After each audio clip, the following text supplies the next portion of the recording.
Mañanas en Libertad, con Luis del Pino. El presidente del gobierno, Pedro Sánchez, ha respaldado al ministro de Transportes, Óscar Puente, por su gestión del accidente ferroviario de Adamuz, en el que han fallecido 45 personas, y ha subrayado la respuesta unitaria, leal y eficaz del Ejecutivo ante esta tragedia. Todo mi reconocimiento al ministro de Transportes, Óscar Puente, que está gestionando y dando la cara desde el primer momento de esta tragedia.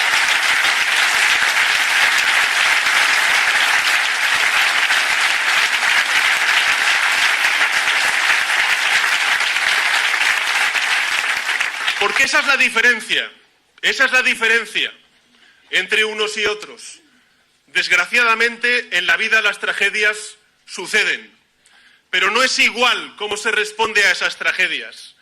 Y este gobierno ha respondido poniendo a las víctimas en el centro de sus prioridades, con empatía, con eficacia, con transparencia y con unidad, dejando a un lado la confrontación estéril política que nos desvía del objetivo principal, que es responder a las víctimas y restablecer un servicio ferroviario que es admirado en todo. Hay que dejar de lado la confrontación política, dice el tío cuyas huestes se han dedicado a llamar asesina a Ayuso para tratar de centrar en ella todo el tema de las residencias, cuando en Madrid murieron 7.800 y pico víctimas de las 30.000 que murieron en residencias de toda España. En términos relativos, Madrid no fue en absoluto la primera en muertes de ancianos en residencias durante el COVID. Pero ahí estaban las huestes de Sánchez llamando asesina a Ayuso, que se lo siguen llamando. Y pide este hombre no confrontar políticamente. Unidad pide tío cuyas huestes se dedicaban a llamar asesino a Amazon para tratar de nuevo de desviar el foco de la dana hacia el gobierno del PP en la Comunidad Valenciana. Resultan muy llamativos esos llamamientos a la unidad, a la no confrontación, porque indican a las claras que esta vez el Partido Socialista no tiene a quien echarle la culpa. Si pudieran echarle la culpa lo más mínimo a cualquier gobierno del Partido Popular a nivel autonómico o local, vamos, a estas alturas estaríamos con la maquinaria del fango alimentada con nuestros impuestos, tratando de centrar el foco en cualquier figura del PP, fuera la que fuera, incluso aunque les hubiera hecho favores a los del PSOE antes. El caso es poner el foco para alejarlo de otro lado. Pero esta vez, leches, qué problemón, ¿verdad, Sánchez? No hay en quién poner el foco. No hay manera de desviar las responsabilidades. Lo han intentado, ahora lo veremos al hablar de Puente, pero no había realmente materia para poder derivar la responsabilidad ni hacia políticos de otro partido, ni hacia otras administraciones, ni hacia empresas ajenas a la gestión gubernamental. Esta vez no tienen escapatoria, con lo cual llamamiento a la unidad y a la no confrontación, claro. Y dice que han respondido, a diferencia de otras catástrofes. Acaba de decir que no, nada de confrontación, pero se pone a comparar con otras catástrofes gestionadas por el PP, ¿no? Y dice, a diferencia de otras catástrofes, hemos respondido con empatía. ¡Hombre! ¡Ya lo creo! Habéis respondido con una empatía de narices, tanto que habéis tenido que cancelar la farsa del homenaje laico ese que pretendíais hacer en Huelva para de nuevo manipular a las víctimas y tratar de cubriros. Vamos, con tanta empatía que os han mandado a la mierda a las víctimas. Os han dicho que vosotros habéis matado a sus familiares y que no pensaban acudir a ese homenaje. Vamos, un prodigio de empatía sois. Y encima se pone a alabar a Óscar Puente. En política, la dimisión es un arte bastante común practicado en otros países. Aquí en España parece que el Partido Socialista desconoce la palabra dimisión. hay veces en que uno no es responsable de algo y dimite. Puede dimitir, por ejemplo, un ministro al que, a pesar de haber hecho bien las cosas, le ha sucedido una catástrofe. Y dice, bueno, como ha sucedido la catástrofe, pongo mi cargo a disposición de... Así que, incluso en el improbable caso de que Óscar Puente no tuviera nada que ver con la gestación de la catástrofe, incluso en el improbable caso de que Óscar Puente hubiera gestionado bien la respuesta a la catástrofe, pues en ciertas circunstancias a lo mejor hubiera también tenido que dimitir, simplemente como gesto a la ciudadanía. Ha pasado esta catástrofe y aunque yo no soy el responsable, pero considero que tiene que venir otra persona que lleve las cosas sin esta losa de esto que ha pasado. Pero es que en este caso concreto, primero, Óscar Puente tiene mucho que decir sobre la gestación de la catástrofe, sobre qué ha pasado para llegar a esto. Segundo, Óscar Puente ha mentido por activa y por pasiva después de la catástrofe. Por tanto, por ambas cosas, por sus responsabilidades antes y después de la catástrofe, Óscar Puente se tiene que ir a su casa. Pero de todas formas, aquí, ¿por qué Sánchez defiende a Óscar Puente? Pues muy sencillo, porque él está usando de fusible, de cortafuegos. Óscar Puente sale a defender Sánchez sale a defender a Óscar Puente precisamente para centrar en él el foco, para que sea Puente el que se achicharre. Yo respaldo a Puente, que lo está haciendo muy bien. Ala, Puente sigue pegándote por ahí con los medios y quemándote. Todo para que no me toque a mí, a Sánchez. Pero el responsable último no es Óscar Puente. El responsable último es Pedro Sánchez. El responsable de todo lo que hacen los ministros es Pedro Sánchez, que es el jefe de todos ellos. El responsable de la ley del solo sí es sí, claro que es Irene Montero, pero es Sánchez, que es el presidente del gobierno. El responsable de lo que ha pasado en el Ministerio de Transportes son los sucesivos ministros de Transportes, claro que sí, pero Sánchez, que es el jefe de todos ellos. Óscar Puente no estaba en el gobierno cuando tu ministro de Transportes y tu chico de los recaos en el partido y tu otro chico de los recaos también en el partido se dedicaban a llevarse el dinero a expuertas y a colocar en empresas públicas dependientes del Ministerio de Transportes a sus amiguitas, con nuestro dinero, con el dinero que tenía que haber ido a mantener las vías. Óscar Puente no estaba. Tú sí, tú eras el jefe. El jefe de Ábalos eras tú. El jefe de Koldo eras tú. El jefe de Cerdán eras tú. No Ábalos. Ábalos le has puesto después. Y también la ha fastidiado bien fastidiada. Pero él no es responsable de lo que hicieron los otros, que tiene bastante que ver en que hayamos llegado a esta situación y hayan muerto 47 personas en una semana, en accidentes ferroviarios. Tú eres el responsable y ahora estás intentando achicharrar a Puente, dejar que él se queme para no quemarte tú. Estás haciendo lo que haces siempre, utilizar a las personas con el fin de sobrevivir tú. Sacrificar a cualquiera. Tú eres el rey en el tablero. Y si hay que sacrificar un peón, se sacrifica un peón. Si hay que sacrificar un caballo, un alfil, una torre, la reina, lo que haga falta. Sacrificarás a todas tus huestes para seguir tú en el tablero. Lo que pasa es que me parece que se te acerca el jaque mate. Bueno, Óscar Puente, el achicharrable, pues trata de defenderse como puede, con un éxito bastante mejorable. Escuchen. El ministro de Transportes, Óscar Puente, se ha defendido de las críticas a su gestión tras el accidente ferroviario de Adamuz en una entrevista concedida a El País. Yo, sinceramente, nunca he querido entrar en la comparación con Mazón, pero me parece ofensiva.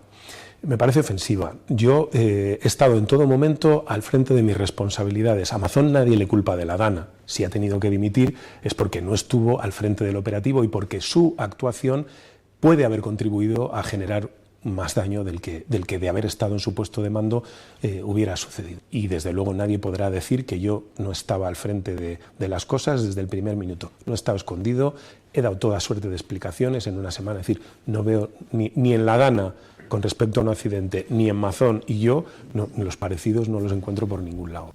Durante la conversación, Puente también se refirió al temor generado entre la ciudadanía a raíz del siniestro.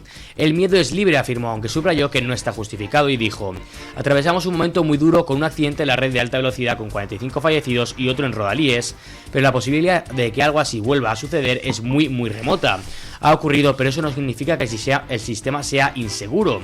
Preguntado por una posible dimisión en el caso de que se confirme un fallo en la vía, el ministro señaló que lo prioritario es esclarecer las causas, y dijo: si la vía fue el origen, hay que determinar primero por qué, si se trata de un defecto del material, de la soldadura u otro factor.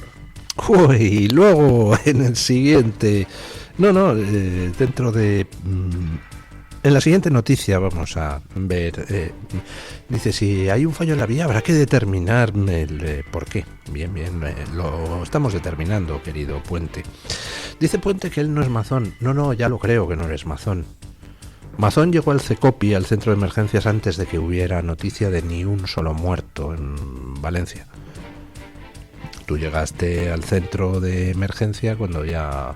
sabíamos que había habido un descarrilamiento y sabíamos que había heridos y muertos. Pachasco que no hubieras ido. Pero desde que sucedió la catástrofe te has dedicado a mentir por activa y por pasiva. Te han pillado en todas las mentiras. Has dicho la asistencia a los de la Albia hoy ha sido inmediata. ¡Mentira! 1 hora estuvieron allí esperando a que llegaran los servicios de emergencia, porque todo falló. Fallaron las vías, pero fallaron también las comunicaciones, pero fallaron también los protocolos de emergencia. Y al final resulta que la Guardia Civil sobre el terreno estuvo 1 hora sin saber que había otro tren a 800 metros, también accidentado. ¡Se les perdió un tren! Y el ministro eres tú, Óscar Puente. A Mazón no se le perdió ningún tren. De hecho, quien no avisó el día de la Dana fue vuestra Confederación Hidrográfica del Júcar, que depende del gobierno central. Ya sé que en Valencia los esfuerzos judiciales intentan centrarse en el color de la ropa de Mazón y en las medidas de la sala donde comió, en el Ventorro. Pero todo eso en los muertos no influyó. Lo que sí influyó es la Confederación Hidrográfica del Júcar, que no avisó de lo que estaba pasando en el Barranco del Pollo. Aquí, tú has mentido. La gente, bajo tu mando, no ha estado a la altura. Ha fallado todo. Y encima, hemos llegado a esto por vuestra corrupción. Esa corrupción que tú, con una auditoría fake, nada más llegar al ministerio, dijiste que no era ningún problema, no había realmente nada en la etapa de Ábalos. Menos mal que no había realmente nada. ¿Cuánta gente habéis colocado en el Ministerio de Transportes y en las empresas que de él dependen? Porque al menos en Traxa y en Ineco se ha duplicado el personal desde que habéis llegado. ¿A cuántos inútiles? ¿A cuántas amantes? ¿A cuántos compañeros de partido habéis metido ahí? Dice que no es Mazón. Ya lo creo, que no es Mazón. Mazón no tenía posibilidad de evitar los muertos en la Dana. Tú sí, tu gobierno sí. Porque si hemos llegado a muertos, ha sido por haber desoído durante tantísimo tiempo los avisos de que las vías estaban en mal estado. Porque estáis muy ocupados robando, ¿verdad? No digo tú, que no te han pillado en concesiones raras en el Ministerio de Transportes, en otras etapas anteriores, ni idea. Pero en transportes, que yo sepa, no te han pillado en concesiones raras. Pero a tu gobierno sí. A tu partido sí. Y todo eso, al final, ha desembocado en 45 muertos. Y encima, a la hora de dar explicaciones, has intentado echar balones fuera y te han pillado con el carrito del helado en todas y cada una de las sucesivas mentiras. Bueno, acaban de morir 45 personas y es bueno que echemos la vista atrás y veamos con qué criterios se adjudicaron las obras en Adamuz, en el tramo ferroviario donde se ha producido esta desgracia. Escuchen. Adif otorgó la misma puntuación a la calidad de los materiales y a las inspecciones que a las actuaciones medioambientales en el contrato por la mejora integral de la vía de Adamuz. El expediente de adjudicación consultado por OK Diario recoge los criterios aplicados en una obra con un presupuesto inicial de 54,4 millones de euros, ampliado posteriormente en otros 6. El contrato fue adjudicado a una UTE en la que participaba el grupo ADVI, empresa señalada en la investigación de la conocida como trama del PSOE. Ambos apartados contaban con una puntuación máxima de 6 puntos. La UTE obtuvo 5,1 puntos en calidad, donde se valoraban las inspecciones, los ensayos y el control de materiales, y la misma calificación en el programa medioambiental, que incluía medidas de prevención, gestión de residuos e impacto ambiental. En este último apartado, la adjudicataria se comprometía a utilizar más de un 50% de materiales reciclados y reutilizables. O sea, que a la hora de adjudicar las obras en una vía férrea por la que van a circular trenes a 300 km por hora, el impacto medioambiental tenía la misma puntuación que la seguridad. Porque, como todo el mundo sabe, al buen progre le importa más el planeta que los puñeteros seres humanos, que al fin y al cabo hay muchos. ¿Para qué puntuar como prioritaria la seguridad? Hombre, si se mueren unos cuantos, pues mira, menos habitantes en el planeta y así el planeta sufrirá menos. Supongo que es el razonamiento, ¿no? ¿Cómo pueden dar la misma puntuación al impacto medioambiental que a la seguridad? Pues muy sencillo, porque realmente las personas les importan un soberano bledo.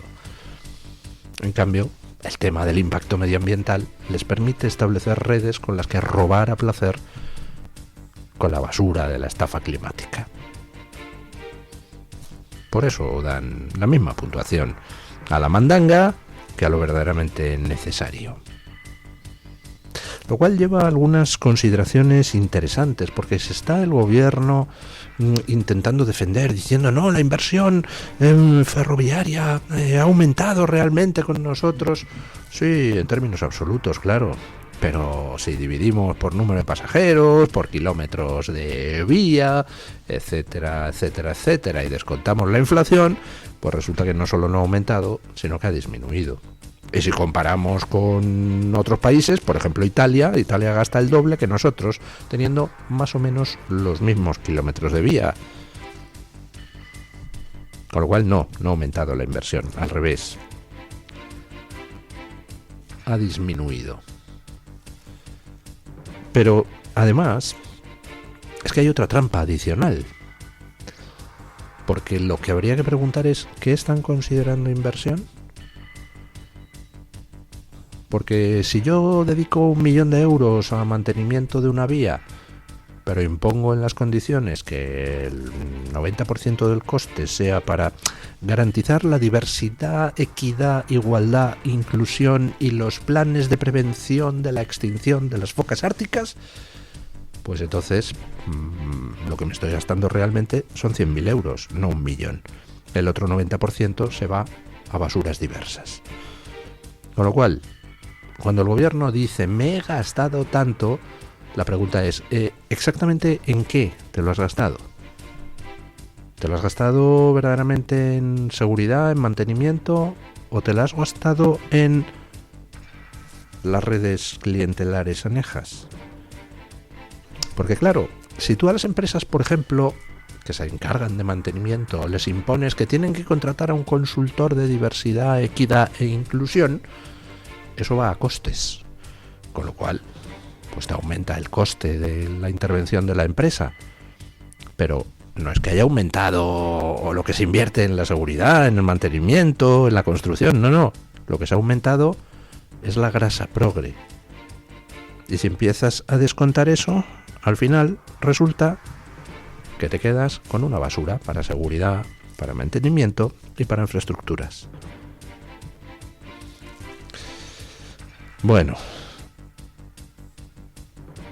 no sé ustedes, pero a mí me gustaría vivir en una sociedad donde los seres humanos tengan más importancia que el impacto ecológico.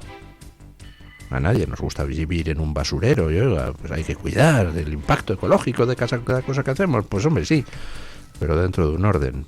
Puntuar ese impacto ecológico, lo mismo que puntúas la seguridad en un tramo de vía férrea por donde circulan trenes a 300 kilómetros por hora con 1.000 o 2.000 pasajeros, pues casi como que no, ¿no?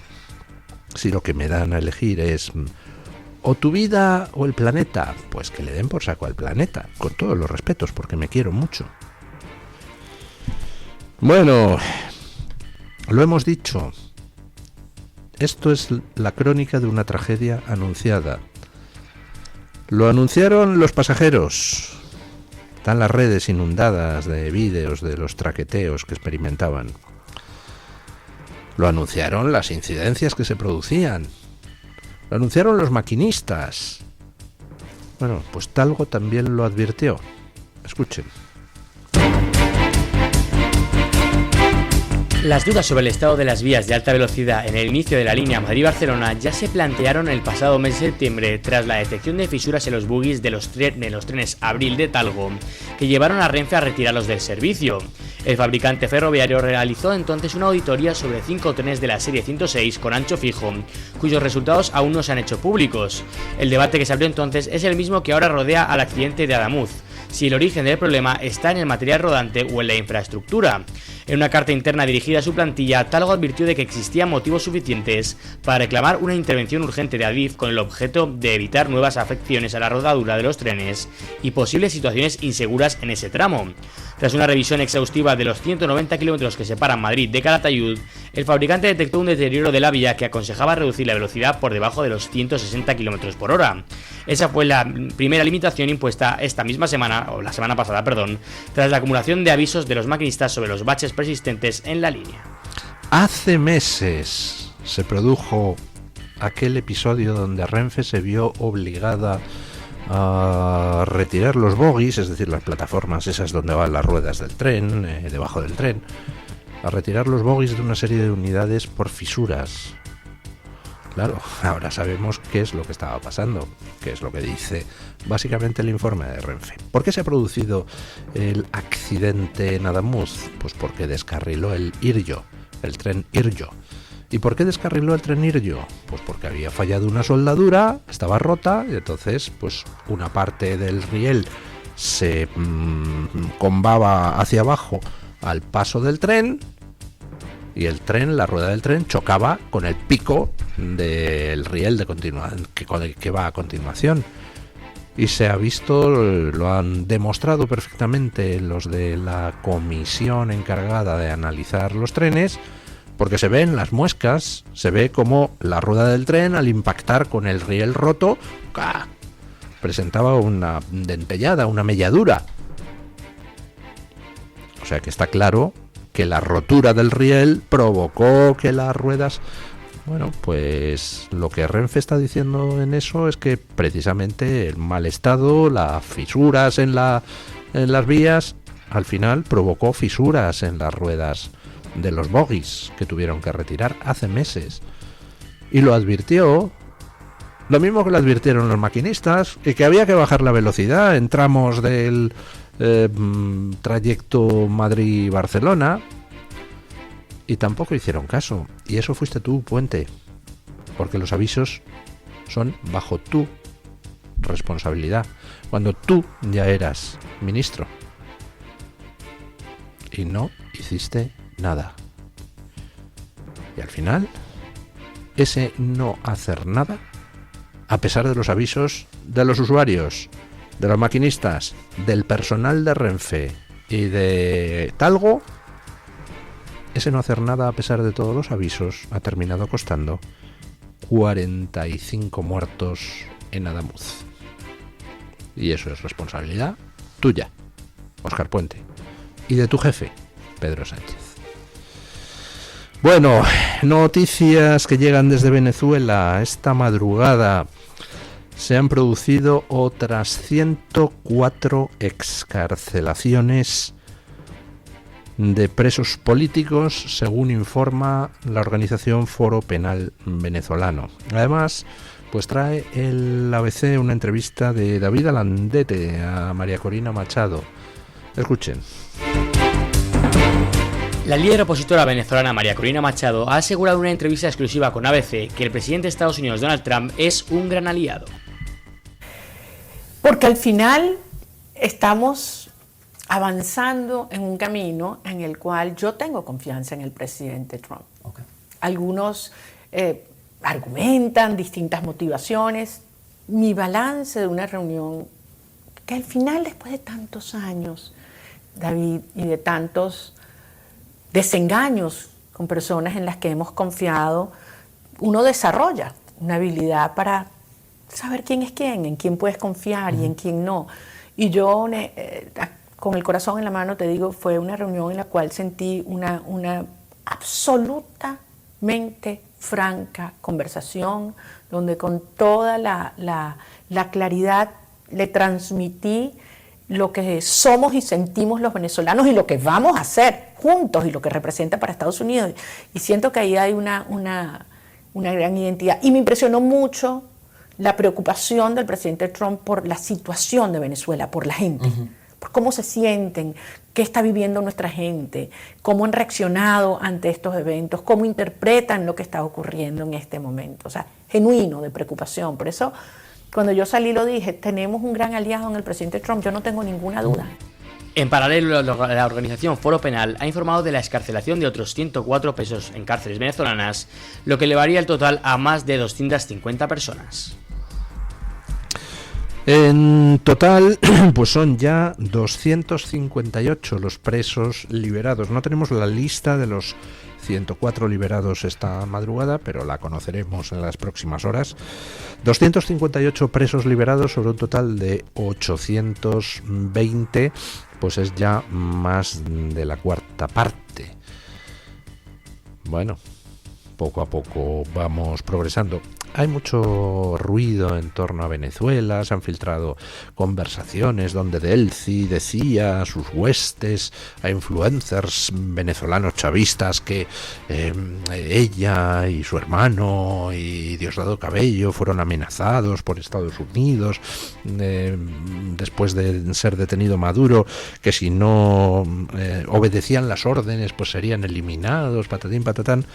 Bueno, a mí la verdad toda la retórica que se hace de cara a la galería me importa un soberano bledo. Al final a la dictadura se la tiene que juzgar, se tiene que juzgar su estado viendo lo que hace.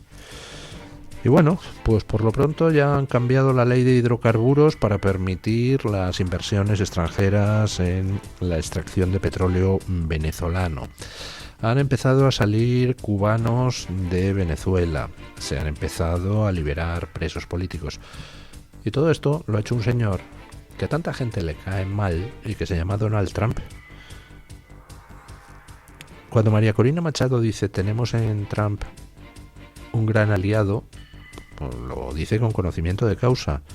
Es el primero que ha hecho algo, el primero que ha movido un dedo de manera efectiva para acabar con la dictadura chavista. Todos los demás durante 13 años, buenas palabras y haciendo caja con la dictadura chavista.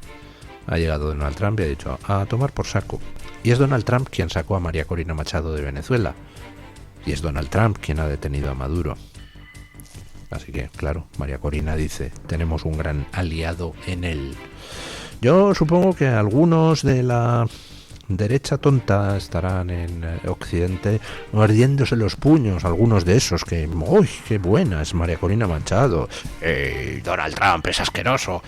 Pues supongo yo que estarán rabiando hoy, ¿no? Viendo a María Corina Machado decir lo obvio, que mientras esa derecha tonta occidental no ha hecho nada efectivo para liberar Venezuela, pues ha llegado el vaquero, el imbécil, el del pelo naranja, etcétera, etcétera, y en 3 minutos ha detenido al asesino y torturador Maduro, está imponiendo cambios en el chavismo y han empezado a salir los presos políticos de las cárceles. Pues oiga, denme más vaqueros estúpidos con el pelo naranja como Trump y les regalo a todos los políticos de la derecha tradicional occidental, incluidos los españoles. Bueno, pequeña pausa publicitaria y a las noticias de las 8, que hoy me estoy enrollando en exceso.